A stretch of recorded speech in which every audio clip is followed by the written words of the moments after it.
Welcome back to our Solstice Series. I'm Jerry. And I'm Caitlin. So it is almost the longest day of the year, the summer solstice, also known as midsummer or Litha, the moment when the sun is at its absolute peak, more daylight than any other day. It's like literally the light.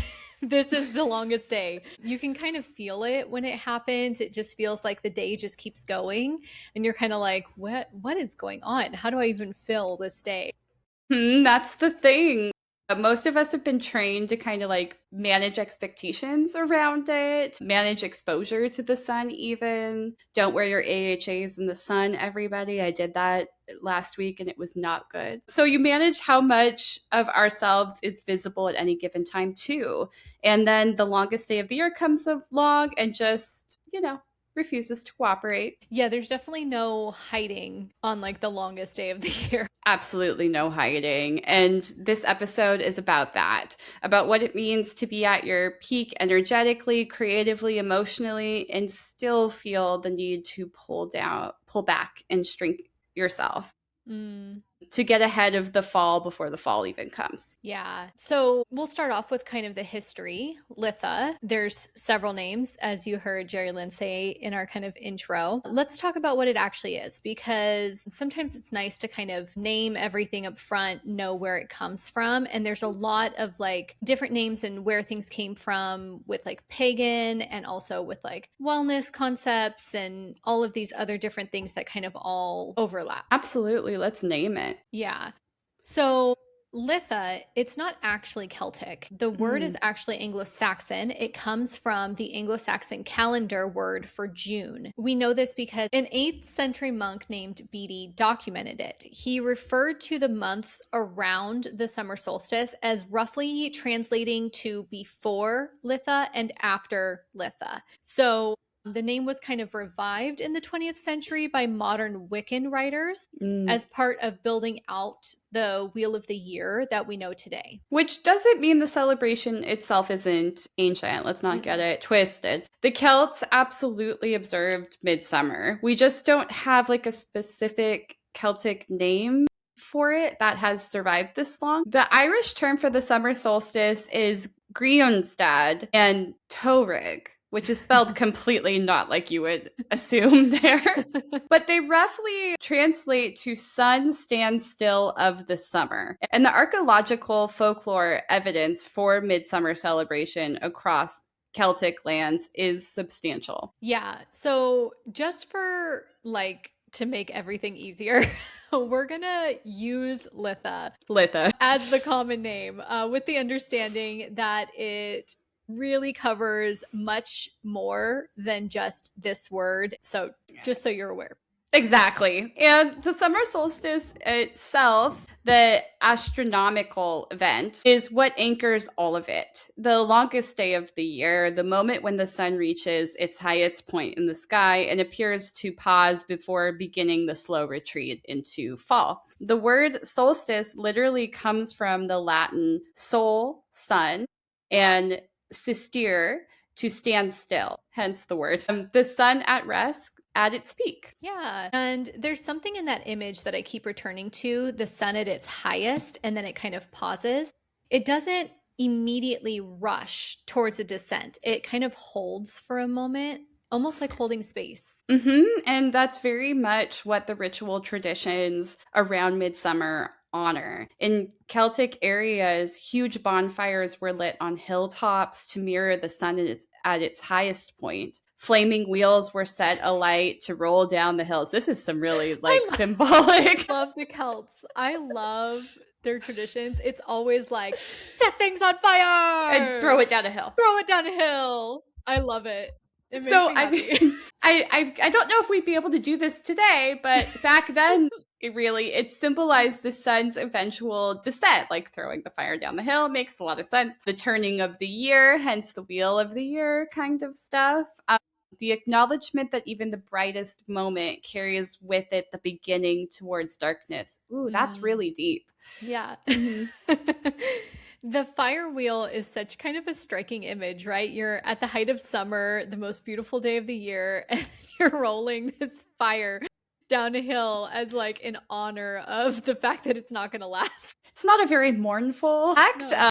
but you know, midsummer was also a time for weddings, for communal feasts, for jumping the Litha fire together. It's a celebration, and there was a lot of truth telling in that. Mm. Yeah, in Celtic mythology, midsummer is also when the veil between the human world and the fairy realm gets thin. You see this in Midsummer Night's Dream, one of my favorite Shakespeare plays. I have Same. seen it. Oh, so good. I So have good. seen it done several different ways live. I've seen it very traditional. I saw it one time, my cousin was in it, where they did it as if it was like the height of like the hippie 60s era. Hilarious. I loved it. That would be so Oh, it good. was so good. It was so good. But anyway, I love it. Oh my God. Okay, hold on.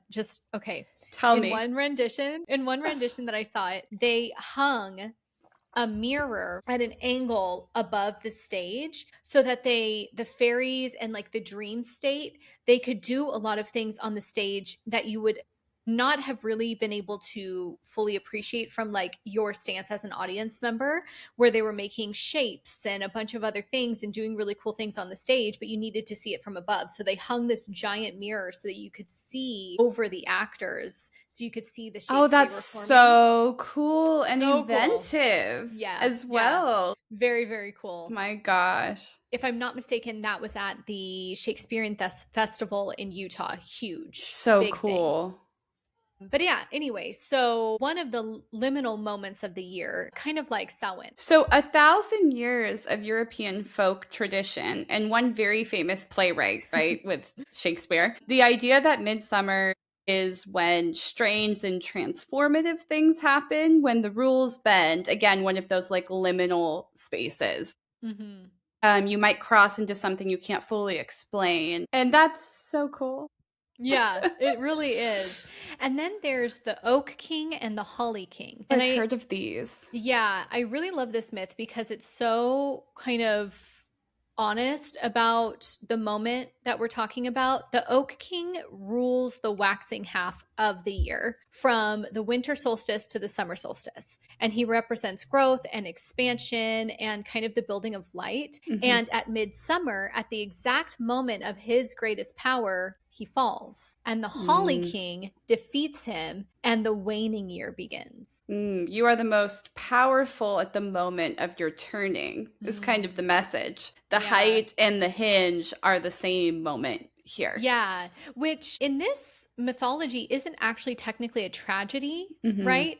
The Oak King's fall isn't necessarily failure, it's completion. His fullness is what makes that turn possible. And the Holly King doesn't come in as a villain here. He comes in as the next necessary thing: rest, harvest, descent, etc. The dark half of the year that makes the light half really mean something. Yeah, and I find that kind of genuinely comforting, the idea that like the turning point isn't a punishment for being too bright. And so I want to talk about what happens kind of at the peak, right? Not at the descent, we're not there yet. The actual moment of like brightness, fullness.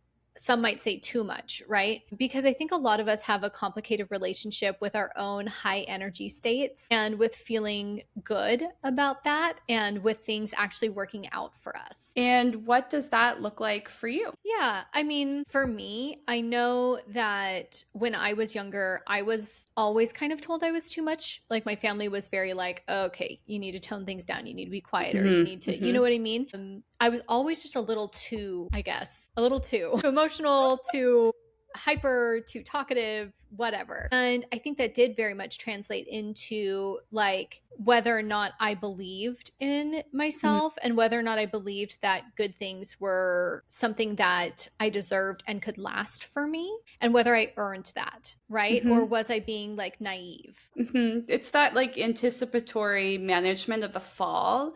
And I see this a lot with people, even myself, where it's like you're waiting for the other shoe to drop. Yeah. Yeah. I think I kind of feel that way right now with starting this new job. Is like they keep being great and I'm like, what's the catch? Well, I think that's when trauma sets in from past experience. Although maybe it's a great sign that this new job that I feel like is maybe too good to be true is starting in June, June Hmm. 1st, like literally There the we start of go. this month. So There never you know. go. Well, speaking of June 1st and bringing, talking about pride and queerness as we have been, for queer people, when your visibility, your presence in the world as who you are has historically been seen as dangerous, you Mm-hmm. develop very sophisticated systems for monitoring how much of yourself you're showing. And I think we both Mm-hmm. have talked about that and related to that in the past. And you kind of learn to read the room to know like how much to turn on or turn down. Mm. And I these systems are genuinely protective. They're Mm. useful. There's a reason we've developed them over time. But the problem is that it's hard to turn off the system when the danger is no longer present. Right.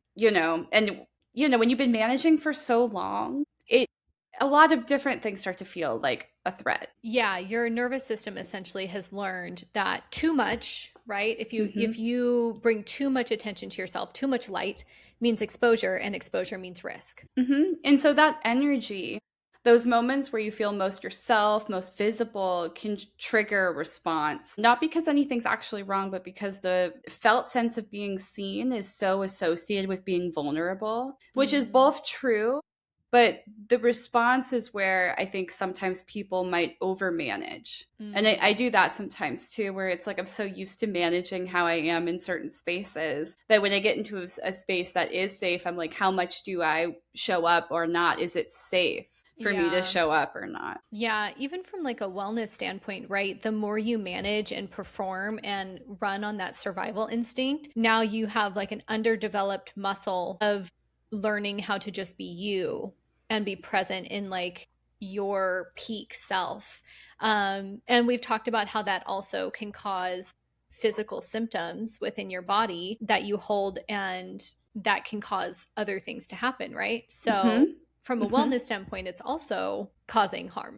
Right. And there's something in this mythology from Litha that I think speaks directly to that. So the Mm, Oak King doesn't hedge at his peak. He doesn't preemptively minimize himself because he knows the Holly King is coming. He's at his full. And he's like that until the turn of the sun. mm, And the turn comes anyway, but he doesn't spend his peak preparing for it. He just mm. shows up, right? Yeah, exactly. He burns bright until his time is over. Hmm.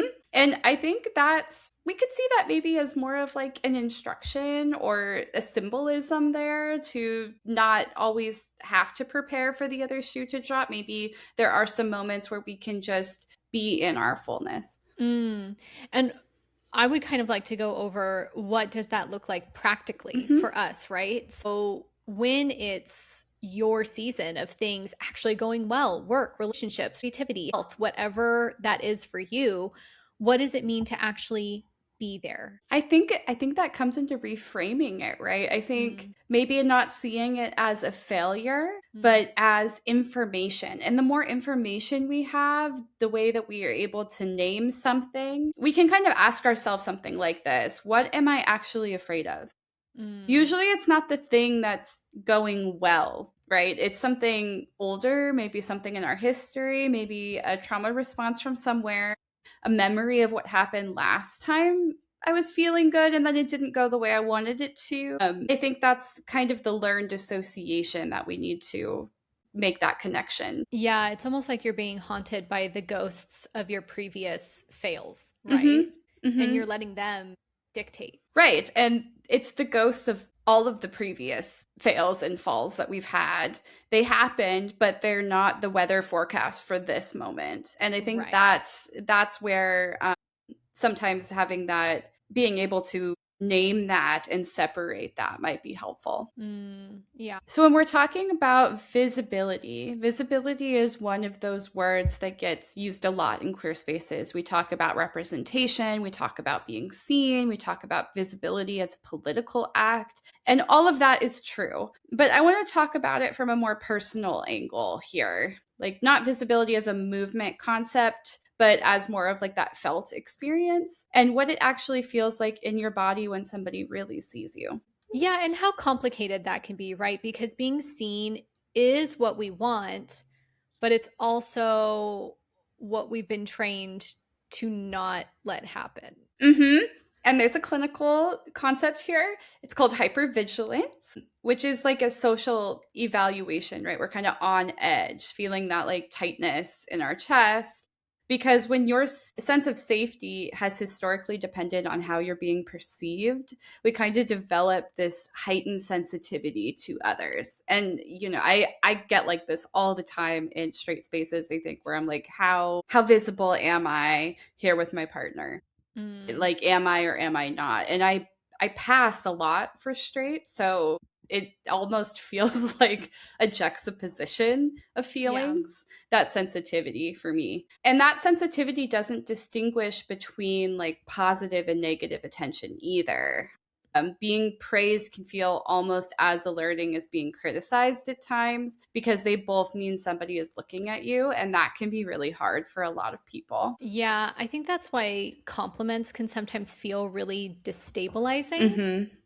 Someone says something genuinely kind about your work or who you are or what you're wearing, and instead of kind of landing in like a soft, comfortable space, it kind of pings something. You feel Mm-hmm. uncomfortable. Yeah, because the nervous system isn't doing its job to evaluate whether intention is good or bad. It's just very alert. And its job is to register. So you've been noticed. And for a lot of queer people, being noticed has had a lot of consequences. And Mm. especially in the time today, I think where visibility can kind of be a double edged sword of we want to be seen, but also is it safe to be seen?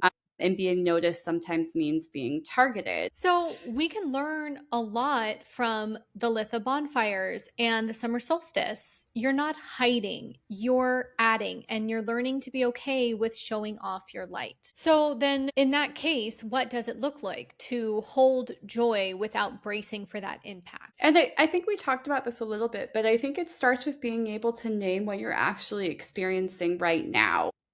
Mm. Not like in a toxic positivity way, but more so like, can you let the light be the light for the length of this day? Yeah, we're kind of embracing that sun's standstill, right? We're at that pause at the peak. Mm-hmm. The pause at the peak, it's not permanent, but it's also not supposed to be. And you're allowed to be in it fully before the wheel turns. It's taking that breath. Yeah, we know that the fire wheel rolls down the hill eventually, right? But Mm-hmm. right now, it's lit and it's beautiful and it's at the top of the hill. I love that. Yeah. So, we have a couple reflection questions to help you kind of stay in the present. And the first one is, what is currently at the peak in your life? And are you letting yourself feel it fully, or have you already been managing the descent? The next question is, where have you been staying just below the threshold of visibility? And what would it cost you to step into the light completely? And the last would be, what would it mean for you, like the Oak King that burns bright at his peak, knowing the turn is coming, to be fully present in this season without bracing for the next one? Yep. Yay! Keep showing up even when it's messy. We'll see you next time in the closet.